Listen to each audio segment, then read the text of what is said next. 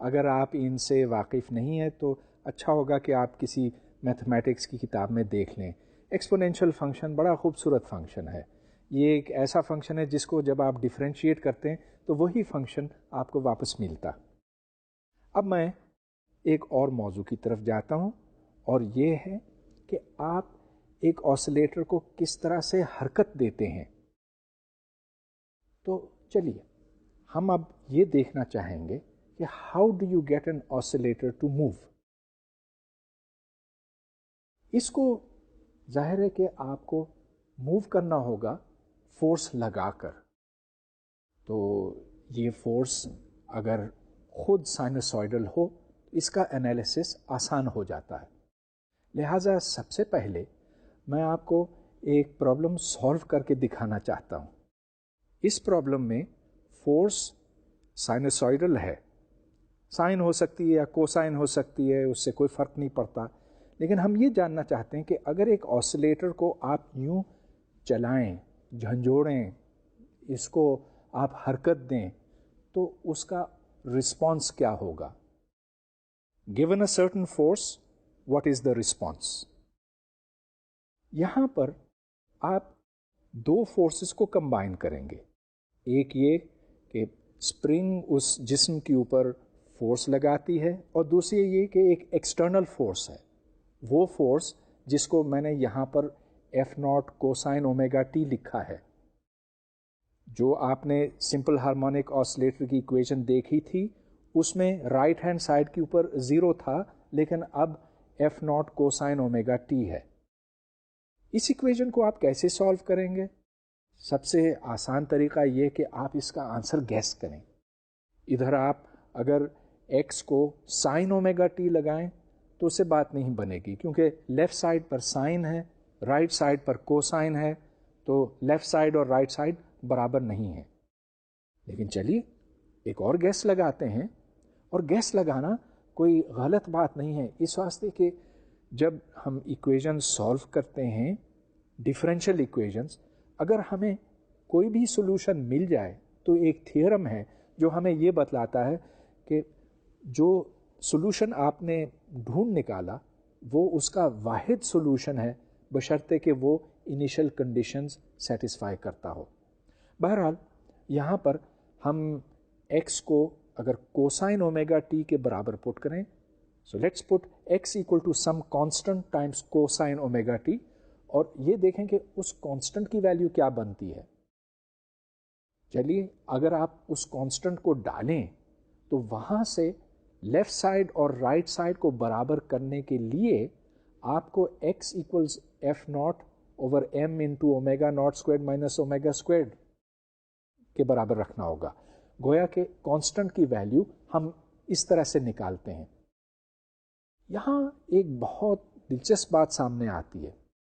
جو رسپانس ہے، مطلب یہ کہ آپ نے جو اس کے اوپر فورس لگائی تھی، اگر وہ فریکوینسی جو آپ نے اپلائی کی تھی اور جس کو ہم نے اومیگا کا نام دیا ہے، اگر وہ اومیگا ناٹ کے برابر ہو تو پھر تو ڈینومینیٹر میں 0 آ جاتا ہے، جس کا مطلب یہ کہ سولوشن بظاہر تو بے معنی ہو جاتی. یہاں پرابلم ایک ہے، ڈینومینیٹر جب بھی کسی ایکسپریشن میں 0 ہو جائے تو آپ کہیں گے جی اس میں تو کوئی مسئلہ ہو گیا. لیکن وہ مسئلہ صرف اس لیے ہے کہ ہم نے یہاں پر ڈیمپنگ بالکل نہیں رکھی ہے. چنانچہ اگر ہم یہاں اس کو ٹھیک طرح سے سالو کرتے، مطلب یہ کہ b کو ہم 0 نہ پٹ کرتے، ڈیمپنگ کو اس میں سے غائب نہ کرتے، تو پھر ہمیں یہ انفینٹی سے سابقہ نہیں پڑتا، پھر سولوشن البتہ زیادہ کمپلیکیٹڈ ہو جاتا. مگر اس کے سولوشن کو آپ دیکھیں ایک بار پھر سے تو سولوشن ہے x is equal to F0. Well it is proportional to F0. آپ جتنی زور سے اس کو جھنجھوڑیں گے تو اتنی زور سے یہ آسیلیٹ کرے گا. ایمپلیٹیوڈ بڑھے گا جیسے جیسے آپ F0 کو بڑھائیں گے. اس کے ڈینومینیٹر میں m بھی ہے. m is the measure of inertia, کتنا ماس آپ نے ڈالا. اگر اس آسیلیٹر کا ماس زیادہ ہے تو وہ آہستہ آسیلیٹ کرے گا، اس کے ایمپلیٹیوڈ کی مقدار کم ہوگی، اور پھر جیسا کہ میں نے ابھی ڈسکس کیا وہ فیکٹر بھی ہے omega not squared minus omega squared, اور یہ کوسائن اومیگا ٹی کو ملٹیپلائی کرتا. مطلب یہ کہ جب آپ ایک آسیلیٹر کو ایکسائٹ کریں گے، اس کے اوپر فورس اپلائی کریں گے، تو جو رسپانس ہے وہ اسی فریکوینسی کا ہوگا، لیکن اس کا ایمپلیٹیوڈ یہ آپ کی ایکویشن ڈٹرمن کرے گی، اور وہ ابھی ہم نے ڈٹرمن کیا. تو یہ تو بڑی سمجھ لیجئے کہ ایبسٹریکٹ باتیں ہیں. آخر ایکویشن کو ہمیں سمجھنے کی ضرورت ہے، اور سب سے اچھا یہ ہوتا جب آپ اس کو عملاً دیکھ سکیں. تو ایک چھوٹا سا ایکسپیریمنٹ میں نے آپ کے سامنے رکھا ہے. اس میں دو آسیلیٹرز ہیں، دو جوڑے ہیں یہ کہنا چاہیے. ایک جوڑا یہ ہے اور ایک جوڑا یہ ہے. یہ جو دو آسیلیٹرز ہیں ان کی فریکوینسیز برابر ہیں، کیونکہ جو ٹائم پیریڈ ہے that is 2 pi square root of L over g, اور ان دونوں کا ایل برابر ہے، یہ دیکھیں، اور ان دونوں کا ایل برابر ہے. یہ میں ڈسکس کر چکا ہوں کہ اس سے نہیں فرق پڑتا کہ یہ بھاری ہیں اور یہ ہلکے ہیں. Mass does not influence the period of oscillation اور دا فریکوینسی. اچھا، اب میں اس ایک ماس کو حرکت دیتا ہوں، دیکھیے کیا ہوتا. اب جیسے جیسے یہ حرکت کرتا تو یہ تار کو ہلاتا ہے، اور تار پھر اس آسیلیٹر کو چلاتی ہے. اب یہ دیکھیں کیا ہو رہا ہے. جس کو میں نے چلایا تھا وہ تو تقریباً رک گیا، دوسرا ساری موشن اس وقت لے رہا ہے، اور اب یہ سلو ہو رہا ہے اور دوبارہ انرجی اس دوسرے کو دے رہا ہے. یہ سلسلہ چلتا رہے گا. لیکن آپ دیکھیں کہ یہ جو دو ماسز ہیں، جو دو دوسرے آسیلیٹرز ہیں، یہ کوئی زیادہ اس سے متاثر نہیں ہوئے. وہ اس لیے کہ ان دونوں کی فریکوینسیز برابر تھیں، جو اور ان دونوں کی برابر ہے. ابھی جو تھوڑی دیر پہلے آپ نے ڈینومینیٹر دیکھا تھا اومیگا مائنس اومیگا ناٹ، وہ یہ بتاتا ہے کہ when the driving frequency equals the natural frequency، اور یہاں نیچرل فریکوینسی سے مطلب ہے اومیگا ناٹ، جو آپ نے دیکھا تھا square root of L over g کے برابر ہے. تو وہاں پر ریزوننس پیدا ہوتا. ریزوننس کا فینومینن بہت زیادہ اہمیت رکھتا ہے فزکس کے ہر شعبے میں.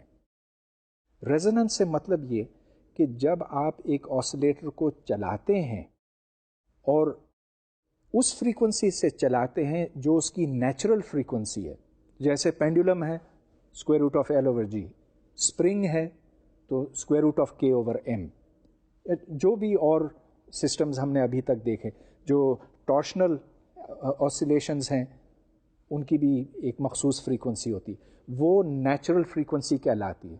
وہ فریکوینسی ہے جو فری آسیلیشنز کی ہے. تو غرض یہ کہ جب بھی آپ ایک سسٹم کو ایکسائٹ کرتے ہیں اس کی ریزوننس فریکوینسی پہ، تو اس سے آپ کو میکسیمم ایفیکٹ ملتا ہے، میکسیمم ڈسپلیسمنٹ ملتی ہے. اب یہ دیکھیں کہ میں اس کو روک کر یہاں پر ریزوننس تلاش کرتا ہوں. تو اب میں چلیے اس کو چلاتا ہوں.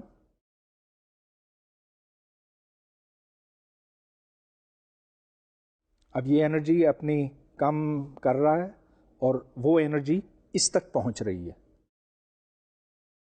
لیکن یہ جو دو بڑے ماسز ہیں ان پہ کوئی زیادہ اثر نہیں ہو رہا. ہاں کچھ ہو رہا ہے، وہ اس لیے کہ ان کی فریکوینسیز اور ان کی فریکوینسیز میں اتنا زیادہ فرق نہیں ہے. اگر میں اس کو اور زیادہ نیچے کر لیتا پھر تو یہ بالکل ہی ان سے متاثر نہ ہوتے. مگر آپ یہ دیکھ رہے ہیں کہ یہاں ایک دوسرے کو ڈرائیو کرتا ہے، پھر جب وہ میکسیمم پہ پہنچتا ہے تو وہ دوبارہ پہلے والے کو ڈرائیو کرتا، اور یہ سلسلہ چلتا رہتا ہے. یہ کپلنگ آسیلیٹرز کے درمیان کپلنگ ہے جو انرجی ٹرانسفر کرتی ہے اس سے اس میں یا اس سے اس میں، زیادہ تر تو ایسا ہی ہوتا. اگر میں یہاں ایک راڈ لگاتا تو ظاہر ہے کہ وہ کپلنگ جو ہے بہت کم ہو جاتی اور پھر تو ہم یہ فینومینن نہیں دیکھتے. غرض یہ کہ جب آپ ریزوننس کو ایکسائٹ کرتے ہیں تو اور دو ریزوننسز ہوتے ہیں تو ان کے درمیان جو کپلنگ ہوتی ہے وہ یہ طے کرتی ہے کہ انرجی کس رفتار سے ایک سے دوسرے میں منتقل ہوتی ہے. ریزوننس کی میں نے آپ کو یہاں پر تو ایک مثال دکھائی، لیکن اس کو روزمرہ کی زندگی میں بھی ہم جگہ جگہ دیکھتے ہیں. مثلا ہر برج، ہر پل کی ایک ریزوننٹ فریکوینسی ہوتی ہے اور اس کو ایکسائٹ کرنا بعض دفعہ نہایت خطرناک ہوتا ہے. ایک واقعہ ہے کہ کچھ سپاہی سولجرز مارچ کرتے ہوئے ایک پل کے اوپر سے گزرے، اور چونکہ وہ مارچ کر رہے تھے تو اس واسطے انہوں نے اس برج کے ریزوننس کو ایکسائٹ کیا. جب ریزوننس ایکسائٹ ہوتا ہے تو رسپانس میکسیمم ہوتا اور وہ برج یوں اچھلنے لگا، اور جب یہ ایک حد سے زیادہ اچھلا تو اس کے بعد اس کا سارا سپورٹ ختم ہو گیا اور وہ تباہ ہو گیا. کئی جانیں اس طرح ضائع ہوئیں. اور بھی مثالیں ہیں برجز کی جہاں ریزوننس کی وجہ سے وہ تباہ ہوئے ہیں. مگر ریزوننس آپ خود بھی جگہ جگہ دیکھتے ہیں. مثال کے طور پہ جب آپ ایک واشنگ مشین کے اسپنر کو چلاتے ہیں اور پھر جب وہ آہستہ ہو جاتا ہے تو پھر اس میں ایک وائبریشن پیدا ہوتی ہے. اس وائبریشن کو اگر کنٹرول نہ کیا جائے تو وہ واشنگ مشین خود ختم ہو جاتی ہے، تباہ ہو جاتی ہے. لہٰذا ریزوننسز کو سمجھنا اور ان کو کنٹرول کرنا، ان کو ڈیمپ کرنا انجینئرنگ کا ایک بہت اہم موضوع بنتا ہے. اب آخر میں ہارمونک فنکشنز کی طرف آنا چاہتا ہوں. ہارمونک فنکشن سے مطلب سائن اور کوسائن، لیکن اگر آپ مختلف فریکوینسیز کے فنکشنز کو ایڈ کریں تو پھر اس کے نتیجے میں جو فنکشن بنتا ہے اس کی شکل و صورت کیا ہوگی. یہاں سب سے پہلے سائن آف ٹی پلاٹ کیا گیا ہے. سائن آف ٹی 0 ہے ٹی ایکول 0 پہ، اور دوبارہ 0 ہے پائی پہ، اور پھر 2 پائی پہ. اس کے بعد میں نے سائن آف 2t پلاٹ کیا ہے، تو یہاں پر فریکوینسی ڈبل ہے، اور آپ یہ دیکھتے ہیں کہ جہاں سائن آف ٹی ایک سائیکل کمپلیٹ کرتا ہے، sign of 2t 2 cycles complete کرتا. اور اسی طرح سے سائن آف 3t کو دیکھیں، یہاں 3 سائیکلز مکمل ہوتی ہیں جبکہ سائن آف ٹی صرف ایک سائیکل مکمل کرتا. یہاں پر میں نے sine T plus 0.5 sine 2t plus 0.3 sine 3t کو پلاٹ کیا ہے as a function of time t. اس کی شکل دیکھیں اور پھر اس فنکشن کی شکل دیکھیں جس میں یہ کویفیشنٹس ذرا مختلف ہیں. ایک میں 0.3 ہے اور 0.5 ہے، یعنی کہ میں نے سائن آف 2t اور سائن آف 3t کے کویفیشنٹس پہلے کے مقابلے میں مختلف رکھیں، اور جو فنکشنز بنتے ہیں ان 3 سائنس کو ایڈ کر کے ان کی شکل و صورت تو سائن کی نہیں ہے. یہ تو کوئی بہت عجیب و غریب قسم کی شکل رکھتے ہیں. اب یہاں سے ایک نتیجہ یہ نکلتا ہے کہ فرض کیجئے کہ ہمارے پاس کوئی سا بھی فنکشن گیون ہو، تو کیا ہم اس کو سائنز میں کھول سکتے ہیں؟ یہ سوال سب سے پہلے جوزف فوریر، جو ایک فرینچ میتھمیٹیشین تھا، اس نے پوچھا تھا آج سے کوئی 200 سال پہلے. اور اس کا جواب یہ ہے کہ ہاں، اگر آپ کو کوئی سا بھی فنکشن دیا گیا ہو، جیسی بھی اس کی شکل و صورت ہو، اس کو آپ سائن اور کوسائن فنکشنز میں کھول سکتے ہیں. اچھا، یہاں تو میں نے آپ کو سائن فنکشنز کو ایڈ کر کے دکھایا. اسی طرح سے ہم کوسائنس کو ایڈ کر سکتے ہیں. ادھر دیکھیے کہ ایک کوسائن آف ٹی کو پلاٹ کیا گیا ہے، پھر کوسائن آف 2t اور کوسائن آف 3t کو پلاٹ کیا ہے. ان میں اور سائن میں بہت مماثلت ہے. کوسائن آف ٹی جب ایک سائیکل مکمل کرتا ہے تو کوسائن آف 3t 3 سائیکلز مکمل کرتا ہے. اور ادھر بھی اگر میں مختلف کویفیشنٹس لگاؤں تو دیکھیں کہ ان کی شکل و صورت کیا بنتی ہے۔ غرض یہ کہ اگر آپ کو کوئی سا بھی فنکشن دیا ہو، بے شک وہ ایسا ہو جو اسموتھ بھی نہ ہو، تو مثال کے طور پہ اگر ایک اسکوائر ویو ہو یا ایک ٹرائنگولر ویو ہو، جو بھی پیریوڈک فنکشن ہے، یعنی کہ ایسا فنکشن جو اپنے آپ کو ریپیٹ کرتا ہے، اس کو ہم سائن اور کوسائن میں کھول سکتے ہیں۔ اس کو فورئر انالیسس کہتے ہیں۔ اگرچہ وقت کی کمی کے باعث میں زیادہ تفصیل میں نہیں جا سکتا، لیکن میں یہ ضرور کہوں گا کہ اس سیریز کو فورئر سیریز کہا جاتا ہے۔ سائن 2t کو سیکنڈ ہارمونک کہتے ہیں، سائن 3t کو تھرڈ ہارمونک وغیرہ۔ ان کے آگے جو کوفیشنٹس ہیں وہ یہ بتاتے ہیں کہ سائن 2t، سائن 3t وغیرہ ان کی مقدار کتنی ہے۔ اس کو فورئر انالیسس کہتے ہیں، اور فورئر انالیسس خود ایک بہت بڑا مضمون ہے، اور یہ بہت زیادہ دلچسپ بھی ہے اور بہت زیادہ اہم بھی۔ آخر میں صرف یہ کہوں گا کہ وہ آئیڈیاز جو آج سے 200 سال پہلے ڈیولپ ہوئے تھے، آج بہت زیادہ اہمیت کے حامل ہیں۔ ہم یہ تصور بھی نہیں کر سکتے کہ انفارمیشن ٹیکنالوجی ڈیولپ ہو سکتی بغیر فورئر انالیسس کے۔ یہ ممکن نہیں کہ ہم بینڈ وڈتھ کی بات کر سکتے، کیونکہ بینڈ وڈتھ بنیادی طور پر یہ بتاتا ہے کہ مختلف فورئر کوفیشنٹس کتنے ہیں، اور یہ ساری بات جو ہے ہارمونک آسیلیٹر سے شروع ہوئی۔ اس کے اوپر تو بات جاری رہے گی، لیکن مختلف زاویوں سے اور مختلف سسٹمز کے حوالے سے۔